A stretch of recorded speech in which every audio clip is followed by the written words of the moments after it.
guys, this is Crazy Kevin here, and I'm here with UFC fighter Landon Quinones. Landon, how we doing? Good, getting the day started off right. Got my coffee right here. We're making a move, making it happen. My man. Now, Landon, you just had a fight in February. Talk to us a little bit about your performance and when you think you'll be back in there next. Well, February, sadly, the result didn't go the way I wanted it to. You know, if you look at the stats, I won on pretty much all the numbers. I won on strikes thrown, I won on strikes landed, I won on takedowns attempted, takedowns landed, defended 5 of 5 attempted takedowns. I feel like it was a competitive fight. It's not like I beat the piss out of Markel or whooped my ass either. It was a very competitive fight. But I thought on the stats I had a clear 2-round-1 victory. Unfortunately, the judges didn't see it that way. You know, obviously I have to be accountable and do what I can to make it better and realize that I got to get things out of here, you know.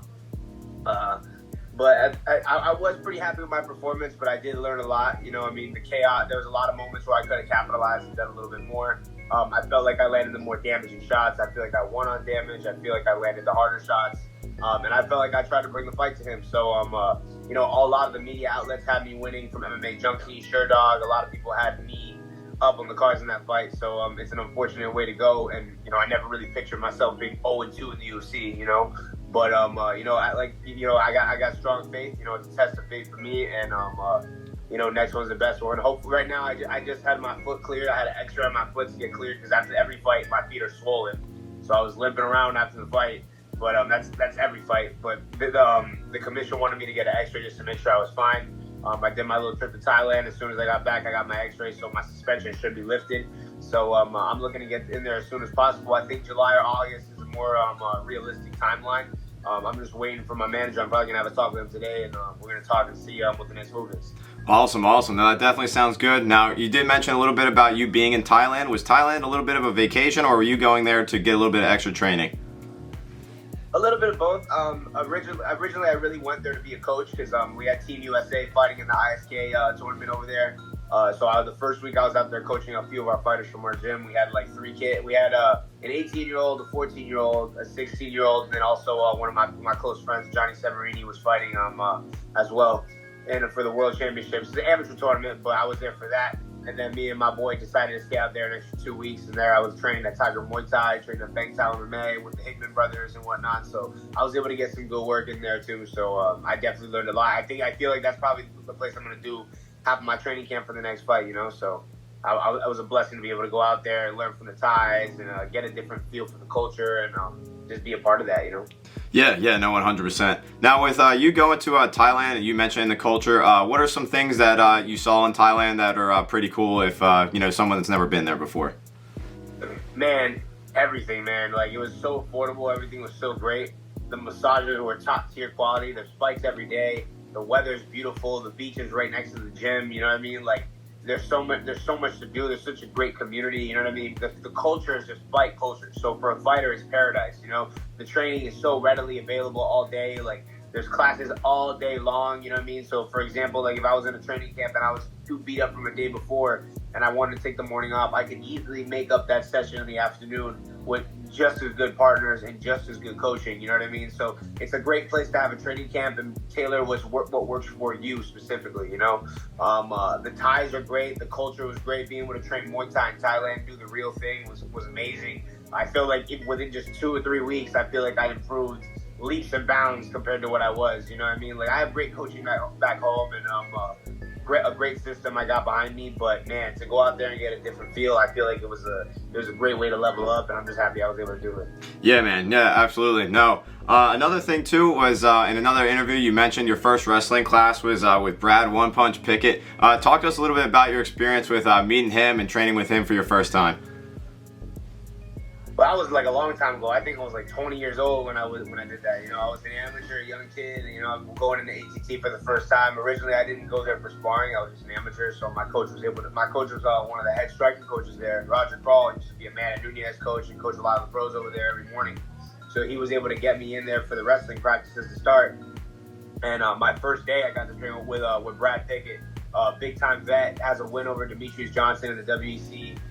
So for me, it was my first introduction to going with what to me was a celebrity. You know what I mean? For guys that are young fighters coming up and they see veterans like Brad Pickett, you see all these UFC fighters, and for me, it was like a huge mystique behind it. You know what I mean? You see all these guys, and you're like, damn, like I'm really in the room with guys at this level, and it makes you feel good about yourself, and it raises your confidence. But it was my first introduction to that. Nowadays, I've been around some of the highest level guys in the world, and it doesn't feel like such a big deal. But back then, as a young kid going in there, it was incredible, man. He was very humbling. He was a very good partner, very helpful. You know, helped me learn a lot. And yeah, it was just a blessing to be able to get that introduction with a guy like Brad Pickett. Yeah, 100%. Now, when you first started training, was there any sort of technique or drill that you learned right away that maybe blew your mind when you first started training in MMA? Honestly, it was just like the technique of like just being able to kick, and like also with grappling, like the dexterity. You know what I mean? A lot of people are talking about, oh, it's all flexibility, throwing high kicks and stuff. I think it kind of blew my mind that like it wasn't really a flexibility or athletic thing. It was more of like a technique thing. You know what I mean? Right. So, like I feel like when I learned that was pretty mind blowing to me. Also, grappling, just understanding how I can manipulate the body and seeing how I could like make people move a certain way and like kind of dictate the way someone moves. Like that was interesting to me, but I wouldn't say anything particular. You know, it just comes from years of training and years around. Like I'm always finding new things, whether it be foot position stuff, whether it be distance tools. Like I'm always learning new things, man. It'd be really hard to point out a specific thing that's really blown my mind, you know? Fair enough. No, that definitely makes sense. Now, with you being on the Ultimate Fighter, you happened to spar against Conor McGregor. Talk to us about that experience and what it was like to go against him. That motherfucker whooped my ass. He was a really good partner to go in there, but he is no nonsense sparring. Like, you know, you see these videos of him training and sparring hard and going with guys and like knocking dudes out. But I don't think he's really trying to knock dudes out really, but he spars hard and he goes forward, and he had a level of confidence when I was sparring with him that I'd never seen before. Like every little thing he does, he's so confident in what he does. He's very powerful. You know, he was a lot. I mean, obviously he's been off season and stuff, so he was a lot bigger than I was. You know what I mean? Coming off weight cuts. You know, I already lost my fight, so I was coming in there like I was still skinny and small. He was jacked. He was huge, and like I felt overwhelmed by the power. You know, I feel like I didn't do bad. Like they only showed the clips where I got dropped and stuff. Like I wasn't doing bad. I did hit him too, but like his combination work, his timing. You know what I mean? His power. Like he's a beast, man. He's very durable as well. So, you know, I think honestly, it was a great experience for me to deal with one of the most successful fighters to ever be a part of the sport. You know, probably the most successful fighter. You know what I mean? Like you can go over resumes and title defenses and guys that might have done more than that, but as far as like raising the bar for the sport, this guy has done it better than anyone else. You know? Yeah. So being able to see how he carries himself, being able to train with him, being able to see how he trains with his coaches, how he operates, how he does his mobility, how he moves, man, was like really beneficial for the way I'm moving forward in my career, you know? Like, I don't want to be Conor McGregor, you know what I mean? I don't want to be like Conor McGregor. I want to be the best Landon Quinones, but there's definitely things that I learned from him that I can take and apply to what I do best for myself, you know? Oh, yeah, absolutely. Now, with you sparring him, and like you mentioned that you were able to land a couple shots on him, was it kind of like frustrating to watch it on TV? Like, oh, man, of course, they only showed the clip of me getting dropped. Nah, hell no. It is what it is, man. If you do this sport, like, you know what you signed up for. Like, fuck the embarrassment. I'm not embarrassed. Like, you guys go spar Conor McGregor and tell me how you do. You know what I mean? Especially at the level I was at then. I feel like I'm a lot better now. I'm not saying I had to go beat him up now, but I'm saying is like I'm a lot better than I was then. That was a learning experience for me. Anyone who goes in there and wins fights like that has gotten their ass whooped in sparring or had those moments, and I'm not afraid to admit it or embarrassed to do it. I put it on plenty of people myself. You know what I mean? So it is what it is. I don't really give a shit about that, you know, and I'm just happy to have had the opportunity to be able to work with the man. So yeah, no, I definitely agree. That's definitely a good mindset. You know, if you haven't got your ass beat in sparring, you definitely haven't been sparring. So yeah, 100%, I agree with you there. Now, with you being on the Ultimate Fighter, is there any sort of behind the scenes stuff that maybe a fan might not know about? Well, happened now. I don't know if you saw what Conor's recent post.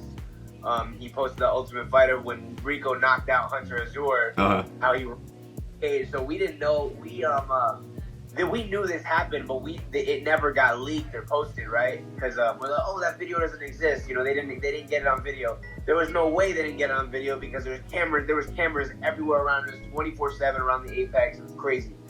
And after Rico knocked out Hunter, the Team Chandler team was talking a bunch of shit. So Conor runs around the cage, and we're on the railing watching, and he jumps up and slapped the shit out of Cody Gibson. Oh. It was crazy. Like Cody was talking about he needs to cut our whole team a check, or I'm gonna sue him or whatever. But like honestly, like it was funny as fuck. But I like Cody. I'm not happy it happened to Cody because I like Cody. Me and Cody had great talks. Cody's a good dude. But man, the fact that he leaked that right now just because the Chandler fight got announced cracks me the fuck up.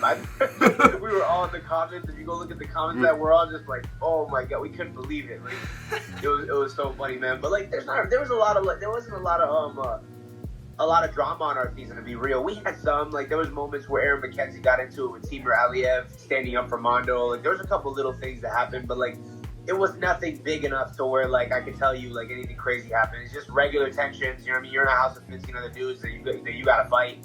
You know, you're stir crazy because you're stuck in a house. You're not allowed to go anywhere. We didn't even have a good coaches challenge. Like our coaches challenge is the apex.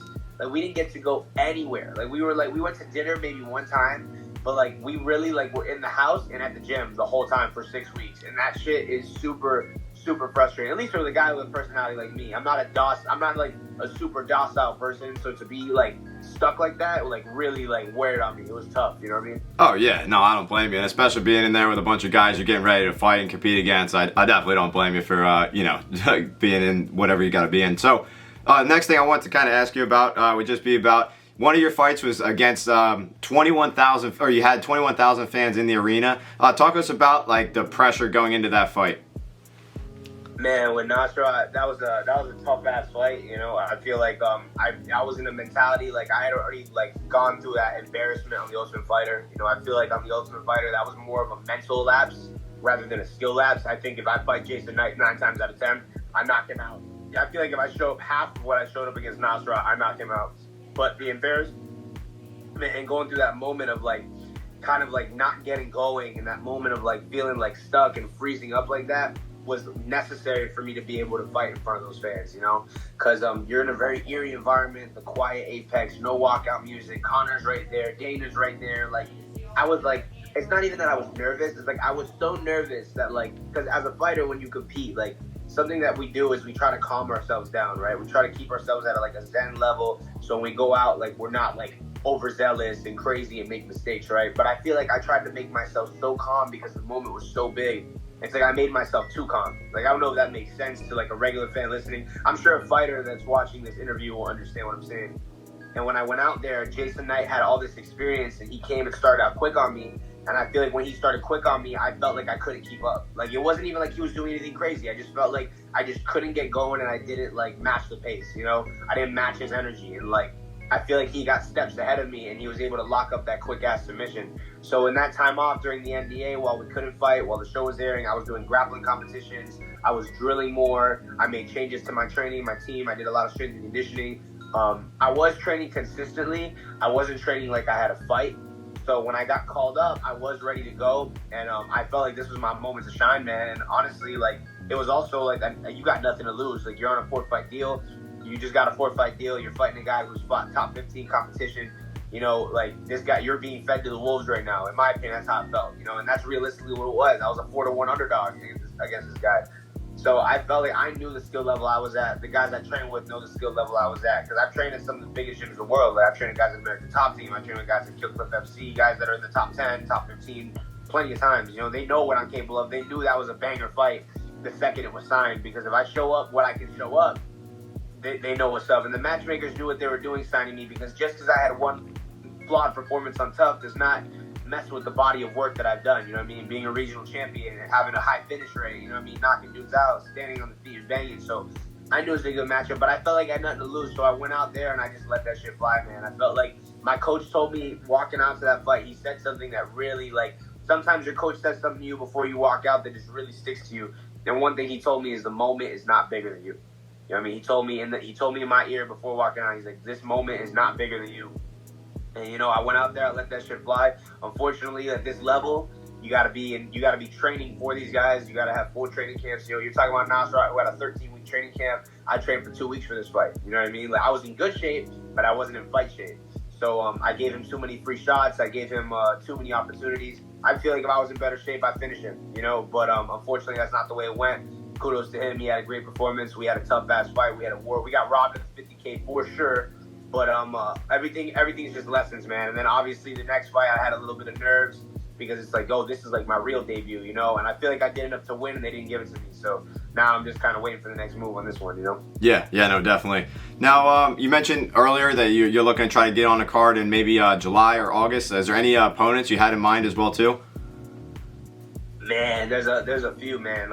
You know, I see the Conor card, obviously, June 29th. That's 12 weeks away.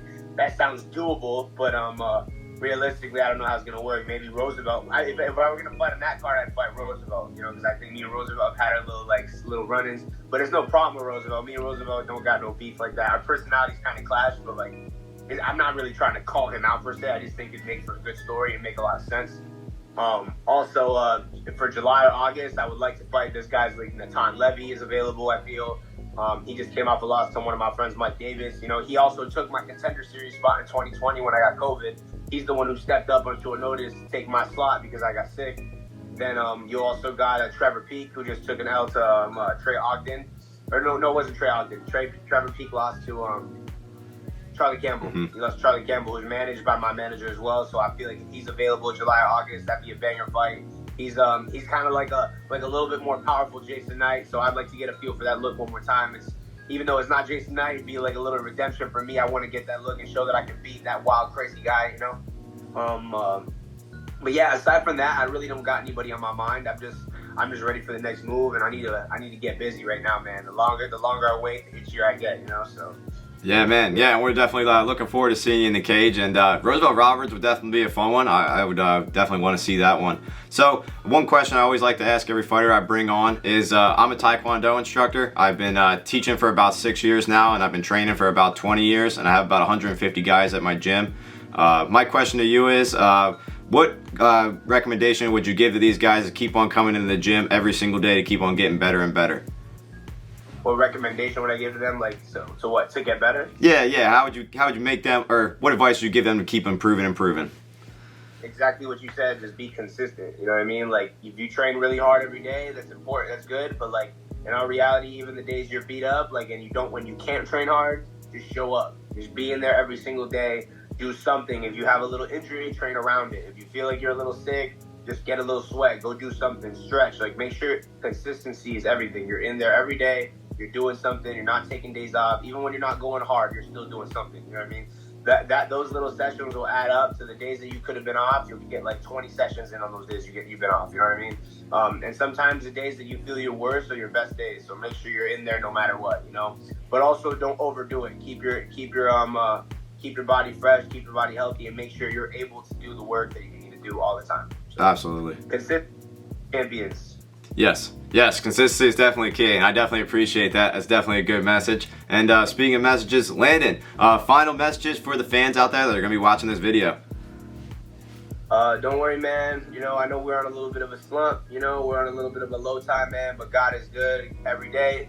And next one's the best one, and I promise I'm going to make the most of my opportunity. We're going to get that second contract. We're going to hit that top 15, and eventually we will be world champion. We've got to start taking these dudes out. I'm one step away, one little puzzle piece away from putting everybody away. And just don't worry, the next one's the best one, and we're going to make it happen. Watch. My man. All right, Landon, we're looking forward to your future fights, and hopefully you get that fight in July or August, and we'll talk to you soon. My man, thanks for coming on. Thank you, man. Appreciate you. Thank you for working with my schedule. Sorry about that. 300 was lit. Had to watch it. Dude, don't worry about it all. Like I said, I'm glad we got to each watch it together. Thanks a lot, man.